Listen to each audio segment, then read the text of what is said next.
फूलों की संख्या और साइज़ देखिए। अभी तो ये आधा ही खिले हैं, अभी पूरे खिल जाएंगे तो बहुत बड़े बड़े साइज के होते हैं। देखिए, इधर देखिए,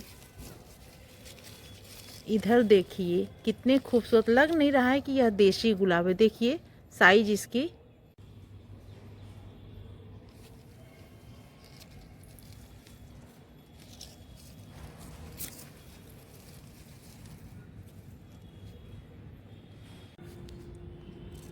आज देसी गुलाब के बारे में आपको जानकारी देंगे। देसी गुलाब का पौधा यदि आप गमले में ग्रो किए हैं, फूल की साइज छोटी आ रही है, फूल का कलर निखरा हुआ नहीं आ रहा है, पौधा ज़्यादा पुशी नहीं है, अधिक कलियां नहीं बनाए हुए हैं, आप देख सकते हैं अभी यह फूल खिला है, अभी यह पूरी तरीके से खिल जाएगा तो और बड़े साइज का होगा। तो कुछ टिप्स भी हम आपको इसमें बताएंगे। साथ ही साथ इस ज़बरदस्त ठंड में आपको कुछ खाद इसे दे देना है, जिससे कि पौधा काफ़ी पुशी आगे भी रहे और खूब बड़े बड़े फूल आपको देसी गुलाब से मिले, निखरा हुआ मिले। लगेगा ही नहीं कि हाइब्रिड गुलाब नहीं है यह, और खुशबू से आपका पूरा गार्डन भरा रहेगा। चलिए वीडियो शुरू करते हैं। तो टिप्स आपको ये फॉलो करना है कि जब भी पौधा फूल खिल जाए और फूल मुरझा जाए तो आपको इसे हटा देना है। आपको समय का इंतज़ार नहीं करना है। यदि आप अक्टूबर नवंबर में भी अपने पौधे की छटाई किए हैं तो भी आप इस काम को कर लें। जैसे आप देख सकते हैं यह पूरा फूल खिल चुका है और इन फूलों को जो आप न तोड़ पाए पौधे में ही दीजिए। उससे क्या होगा, इन फूलों में बहुत ज़्यादा कैल्शियम होता है। आप देख सकते हैं नीचे बहुत ज़्यादा जो है फूल गिरे हुए हैं, तो सब मैं झाड़ू मार करके पौधे के गमले में ही डाल देती हूँ। और आप देखिए जैसे पूरा खिल चुका है, अब मैं क्या करूँगी, इस टहनी की छटाई कर दूँगी। इससे क्या होगा कि जो इसमें ब्रांच आएंगे, 2-4 ब्रांच, एक छटाई करेंगे तो कम से कम 3 या 4 ब्रांच आएंगे और चारों ब्रांचों में बहुत ज़्यादा फ्लावरिंग होगी। जैसा कि आपको दिख रहा है यह पूरा ब्रांच जो है कलियों से भरा हुआ है। कितना बड़ा पौधा हो चुका है, देखिए चारों तरफ से मैं आपको दिखा रही हूँ। बहुत ज़्यादा कलियाँ बनी हुई हैं, बड़े बड़े साइज के फूल आते हैं। तो यही टिप्स मैं अपनाती हूँ, इस टिप्स को आप ज़रूर फॉलो करिए। आप जो है समय का इंतजार, इसका ये नहीं है कि सिर्फ आप इसे अक्टूबर नवंबर में इसका प्रूनिंग कर दें तो बाद में फिर आप ना करें। फूल लेने के बाद इस तरह की फलियां बनती हैं, यदि आप नहीं तोड़ पाते हैं तो इन फलियों को आप हटा दिया करें। हटाने के बाद आप पौधे की कटिंग कर दें। जैसे ही उस ब्रांच के सारे फूल खत्म हो जाए उस ब्रांच को आप कट कर दीजिए। इस तरह से देखिए मैं जो है जगह जगह से हटाती रहती हूँ। अब दूसरी चीज़ क्या होता है कि गुलाब के पौधे को बहुत ज़्यादा कैल्शियम की ज़रूरत होती है। यदि आप उसे समय समय पे कैल्शियम नहीं देंगे तो फूल का कलर भी निखरा हुआ नहीं आएगा और फूल की साइज भी अच्छी नहीं होगी, कलियां छोटी सी ही रह जाएगी। माइक्रो न्यूट्रिएंट की भी इसको ज़रूरत होती है। तो आपको समय समय पे हर 15-20 दिन के अंतराल में एक बार इसको ऑर्गेनिक खाद ज़रूर दे देना चाहिए, तब आपको बहुत अच्छे रिजल्ट मिलेंगे। लगेगा ही नहीं कि आपका पौधा गमले में लगा हुआ है।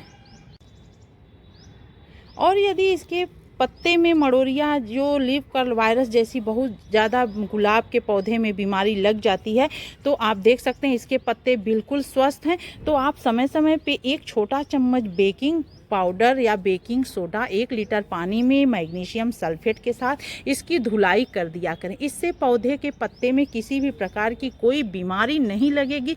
पौधा जितना हेल्दी रहेगा उतने ज़्यादा इसमें बड़े बड़े साइज के कली आएंगे।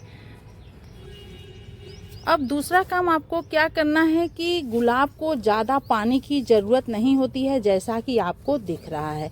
देखिए बस सिर्फ इसमें मॉइस्चर, बहुत हल्का मॉइस्चर इसको चाहता है। यदि इसकी मिट्टी ज़्यादा गीली रहेगी तो इसके पत्तों में बीमारी लग जाएगी, कलियां सिकुड़ी रहेंगी, कलियां बड़े साइज की नहीं खिलेंगी, फूल ज़्यादा दिनों तक पौधे में नहीं रहेगा। तो यह बात आपको ज़रूर ध्यान देना है।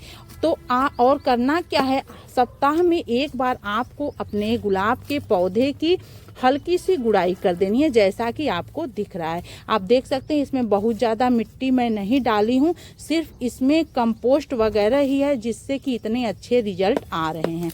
तो इसकी इस तरह से हल्के हाथों से हल्के हल्के गुड़ाई कर दीजिए। गुड़ाई करने के बाद गर्मी या बरसात में आपको इसकी ज़्यादा गुड़ाई नहीं करनी चाहिए, लेकिन सर्दी के मौसम में गुलाब के पौधे की ज़्यादा से ज़्यादा गुड़ाई आप करते रहें। 3-4 दिन या सप्ताह में एक बार तो आप इसकी गुड़ाई ज़रूर ही कर दें। यदि आप समय समय पर इसकी गुड़ाई करते जाएंगे तो इसको क्या होगा कि अंदर से इसके जड़ को ऑक्सीजन मिलेगा और बहुत बेहतरीन आपका पौधा फ्लावरिंग करेगा। तो आप देख सकते हैं ये जो फूल गिरे रहते हैं इसी में सब डाल दीजिए। गुलाब के पौधे को गुलाब का फूल या गुड़हल का फूल यदि आप देते जाएंगे तो कैल्शियम और आयरन की भरपाई ऐसे ही होता जाएगा। उसके बाद कुछ ज़रूरी खाद में देना आपको बताऊंगी, जो कि देना इस समय सर्दी में बहुत ही ज़रूरी होता है।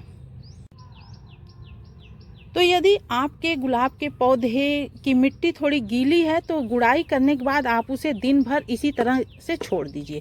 दिन भर छोड़ने के बाद यदि जब उसको हल्का सा धूप लग जाएगा, हवा लग जाएगा, तो मिट्टी हल्की भुरभुरी हो जाएगी, तभी आपको खाद देना है। लेकिन मेरा पौधा बिल्कुल इसमें ज़्यादा गीली मिट्टी नहीं है, आप देख सकते हैं बिल्कुल भुरभुरी मिट्टी है। मिट्टी वेल ड्रेन कैसे होती है मैं आपको बताऊँगी। गुलाब के पौधे को सबसे ज़्यादा किस चीज़ की ज़रूरत होती है, तो उसके बाद देखिए आपको करना क्या है, 1 चम्मच इसे दे देना है ठंडी के मौसम में। इससे क्या होगा कि फूल का कलर बहुत निखर कर आता है और गुलाब को ज़्यादा अच्छा गर्माहट मिलती है। तो यह है कॉफ़ी पाउडर, किसी भी ब्रांड का आप ले सकते हैं जो आप अपने घर में यूज करते हो।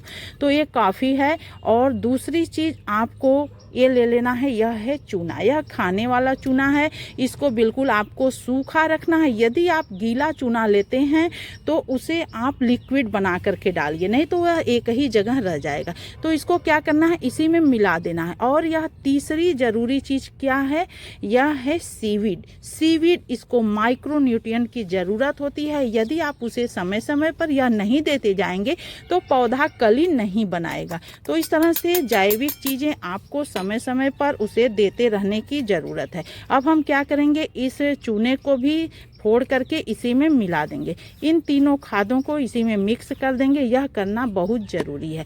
यदि आप इसका चाहें तो लिक्विड भी बना सकते हैं और इससे छिड़काव भी कर सकते हैं, लेकिन चूने की मात्रा थोड़ा कम रहना चाहिए।